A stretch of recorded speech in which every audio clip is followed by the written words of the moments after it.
Hello friends, જય શ્રી કૃષ્ણ, જય મહાદેવ, જય અંબે.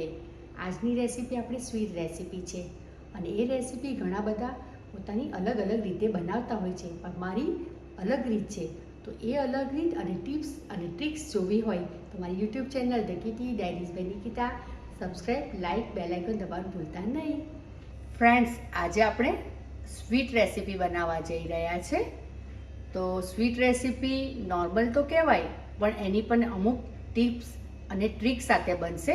તો આ વિડીયો એન્ડ સુધી જોવા માટે મારી YouTube channel the kitty diaries by Nikita subscribe, like, bell icon દબાવવાનું ભૂલતા નહીં.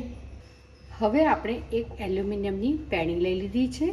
તો એની અંદર આપણે જે કેસર રસમલાઈ બનાવવાના છે, તો તેનું જે આપણે થીક એટલે કે દૂધ બનાવશું રબડી જેવું, તો તે આપણે એટલે એકદમ રબડી પણ નથી બનાવવાની અને એકદમ પાતળું દૂધ પણ નથી રાખવાનું, કારણ કે આપણે એની અંદર રસમલાઈ એબ્ઝોર્વ થાય એ ટાઈપની આપણે એની દૂધ બનાવવાનું છે.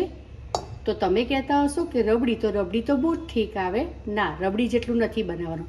અને કેટલું બનાવવાનું છે તો તમે વિડીયોમાં એન્ડ સુધી જોડાઈ રહેજો, એટલે હું તમને બતાવીશ કે આપણે એ દૂધ કેટલું ઘટ કરવાનું છે.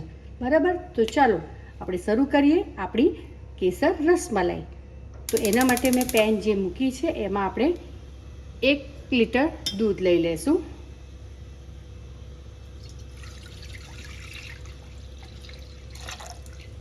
અને એને ફૂલ ફ્લેમ પર પહેલાં એક ઉભરો લાવી દેશું અને પછી ધીમા તાપે ચમચો હલાવતા એને થોડુંક માઇનોર ઘટ કરશું. અને જ્યાં સુધી આપણું દૂધ ગરમ થાય છે ત્યાં સુધી બીજી બાજુ આપણે જે રસમલાઈ બનાવવાની છે એની પ્રોસેસ સ્ટાર્ટ કરી દઈએ. હવે આપણે એક વાસણ લઈ લીધું છે. એની અંદર આપણે 500 ગ્રામની જે દૂધની કોથળી છે ગોલ્ડની એ લઈ લઈશું, જેમાંથી આપણે પહેલાં તો પનીર બનાવવાનું છે, એટલે કે આ દૂધને ફાળવાનું છે. તો હવે આપણે દૂધ લઈ લઈએ એક બાઉલમાં. આની અંદરથી પહેલાં આપણે એને ફાડીને આપણી રસમલાઈ માટે પનીર બનાવવાનું છે. તો એને મેં ગરમ કરવા મૂકી દીધું છે. થોડું એ ગરમ થાય, જે તમે એમાં આ રીતે ટચ કરીને પણ જોઈ શકશો કે આપણી આંગળી જાય એટલું એ આપણે એને ગરમ કરવાનું છે. ત્યારબાદ તમે જોઈ શકશો આપણું દૂધ ગરમ થઈ ગયું છે. આ રીતે એક ઉભરો પણ આવી ગયો છે. તો હવે આ ટાઈમ પર આપણે નાખી દેવાનું છે આપણો લીંબુનો રસ. મેં ગેસને સ્લો ફ્લેમ કરી દીધી છે અને હવે હું નાખી રહી છું એપ્રોક્સ 1 નાની ચમચી જેટલું લીંબુ. તમે લીંબુ અને પાણી મિક્સ કરીને પણ નાખી શકો છો. હવે એને આપણે હલાવી દેવાનું છે. તમે જોઈ શકશો આપણું રસમલાઈ માટેનું જે આપણે પનીર ફાડવાના હતા દૂધમાંથી, તો જો ખૂબ સરસ આપણું પનીર ફાટી ગયું છે. તો હવે આપણે એને એક બાઉલમાં એક કોટન કટકામાં લઈ લેશું અને પરફેક્ટ એને નીતરવા માટે મૂકી દેશું. તમે જોઈ શકશો આપણું જે પનીર બની ગયું છે એને આ રીતે હું આ રીતની એક ચાળણી મૂકીને એની અંદર એક કોટન કટકો મૂક્યો છે, એની અંદર હું આ રીતે ખાલી કરી દઈશ.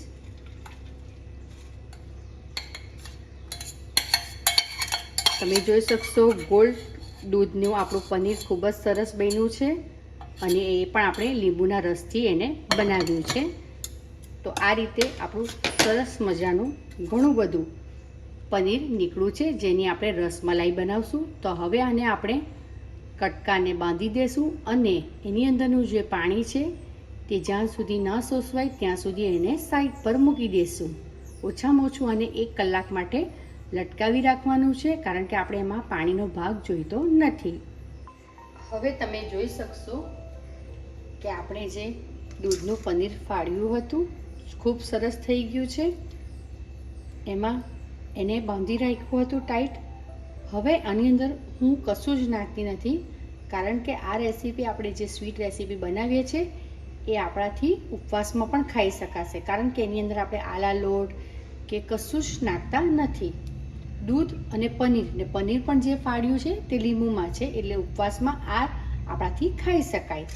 તો હવે આ પનીરને આ રીતે આપણે એક પરાતમાં આ રીતે મસળી લેવાનું છે.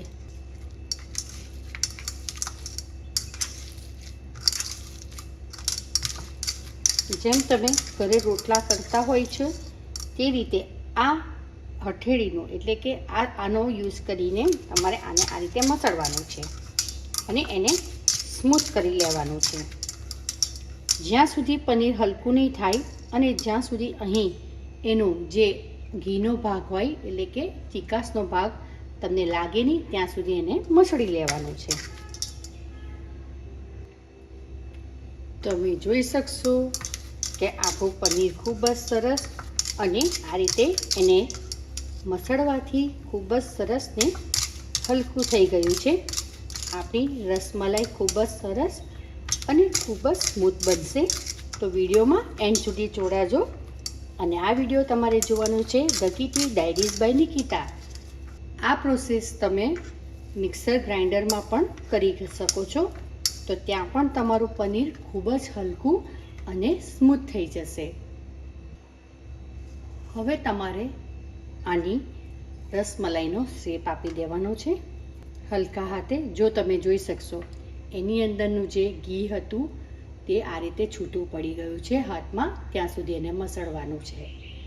તો હવે આપણે એને આ રીતનો શેપ આપી દઈએ રસમલાઈનો. આ રીતે બધાને શેપ આપણે આપી દઈશું. તમે જોઈ શકશો આપણી રસમલાઈ બની ગઈ છે. 500 ગ્રામ દૂધમાંથી આપણે 5 રસમલાઈ બની છે અને આપણું દૂધ છે 1 લીટર.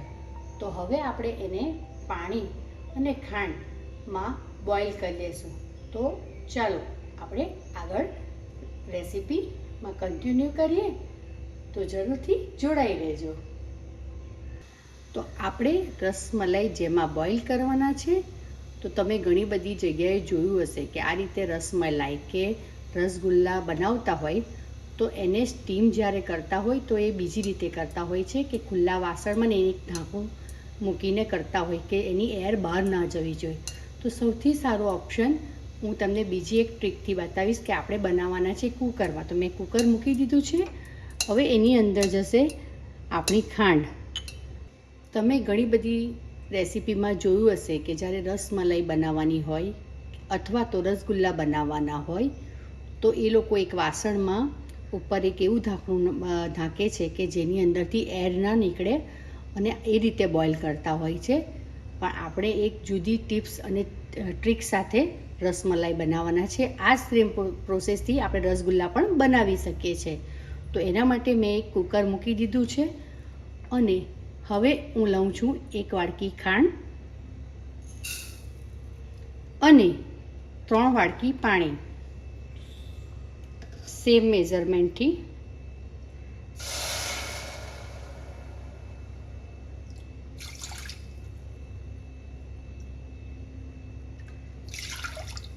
હવે એને આપણે ગરમ કરવા મૂકી દઈશું. જ્યારે એની અંદર થોડા બબલ્સ જેવા આવે ત્યાં સુધી એને ગરમ કરવાનું આપણે રહેશે. હવે તમે જોઈ શકશો આપણું ખાંડ અને પાણી ઉકળી ગયું છે અને એની અંદર બબલ્સ થવા માંડ્યા છે. તો ત્યારે આપણે જે પનીરના આ રીતે રસમલાઈ જેવો શેપ આપીને બનાવ્યો છે તો એને બોઇલ કરવા મૂકી દેશું.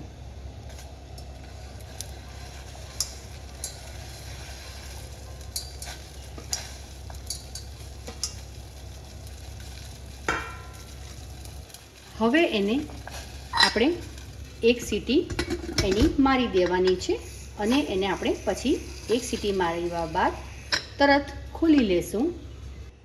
તમે જોઈ શકશો આપણી રસમલાઈ ખૂબ જ સરસ બોઇલ થઈ ગઈ છે અને સ્મૂથ પણ ખૂબ જ સરસ છે. તો હવે આપણે એનો શેપ જે છે એ રે એના માટે એક ઠંડા પાણીનો બાઉલ લઈ લેશું. તમે જોઈ શકશો આપણે ચિલ્ડ વોટર લઈ લીધું છે. હવે એની અંદર આપણી જે રસમલાઈને આપણે બોઇલ કરી છે એ એક પછી એક આ રીતે એમાંથી લઈ લેશું અને એને આ રીતે ઠંડા પાણીમાં નાખી દેશું, કારણ કે એનો શેપ જળવાઈ રહે. આ રીતે બધી રસમલાઈ આપણે ઠંડા પાણીમાં લઈ લેશું. હવે તમે જોઈ શકશો બીજી તરફ આપણું દૂધ પણ ઘણું ઘટ થઈ ગયું છે. મેં તમને કીધું તેમ કે આપણે એને રબડી નથી બનાવવાની, કે નથી દૂધ એકલું પાતળું રાખવાનું, જે વચ્ચેની સાઈઝનું હોય. આપણે કેસર રસમલાઈ માટે જે દૂધ થિકનેસ દૂધની જોઈએ એ આપણી ઓલમોસ્ટ થઈ ગઈ છે. જો તમે જોઈ શકશો, આપણે એને રબડી નથી બનાવવાની, કારણ કે આની અંદર હજુ આપણી રસમલાઈ પણ જશે. તો આપણે જેટલી થિકનેસ જોઈએ તે થઈ ગઈ છે, તમે જોઈ શકશો. તો હવે આપણે આની અંદર નાખી દઈશું આપણી ટેસ્ટને અકોર્ડિંગ ખાંડ અને સાકરનો પાવડર મેં લીધો છે. તો તમે તમારા ટેસ્ટને અકોર્ડિંગ નાખી શકો છો. મેં એપ્રોક્સ 1 વાડકીથી ઓછી 2 મિક્સ ખાંડને અને સાકરનો પાવડર લીધો છે.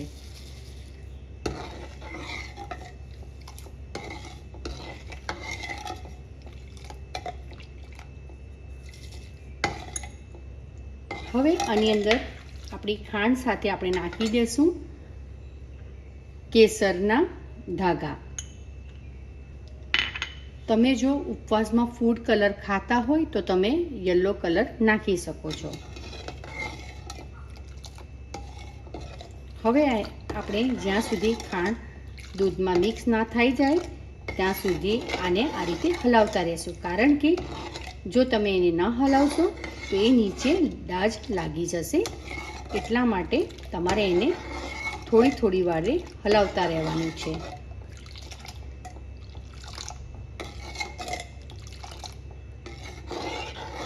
ફૂડ કલર ઓપ્શનલ છે, પણ તમે યલો ફૂડ કલર બી નાખી શકો છો જો તમે ઉપવાસમાં ખાતા હોવ.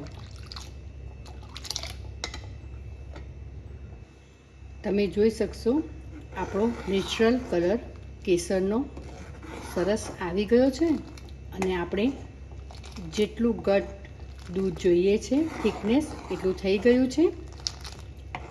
આપણી કેસર રસમલાઈ રેડી થઈ ગઈ છે. તો આપણે સરસ મજાના એક બાઉલમાં એને સર્વ કરી લેશું.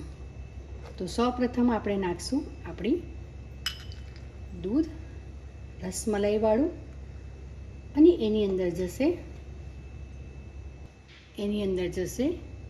આપણી રસમલાઈ, અને એની ઉપર જશે આપણી સરસ મજાનું ગુલાબની પાંદડી. તો હવે આપણે એને પ્રેઝન્ટેશન કરી દઈએ. તો તમે જોઈ શકશો આપણું સરસ મજાનું પ્રેઝન્ટેશન બી રેડી થઈ ગયું છે, અને એમાં થોડી બદામની કતરનથી એને ગાર્નિશ કરી દઈશું. તો આપણી કેસર રસમલાઈ ખૂબ જ સરસ અને ખૂબ જ સ્વાદિષ્ટ, એટલે કે સ્વીટમાં ખૂબ જ સરસ લાગશે. તો જરૂરથી આ વિડીયો જોવાનો છે, અને એ જોવાનો છે મારી YouTube channel the Kitty Diaries by Nikita.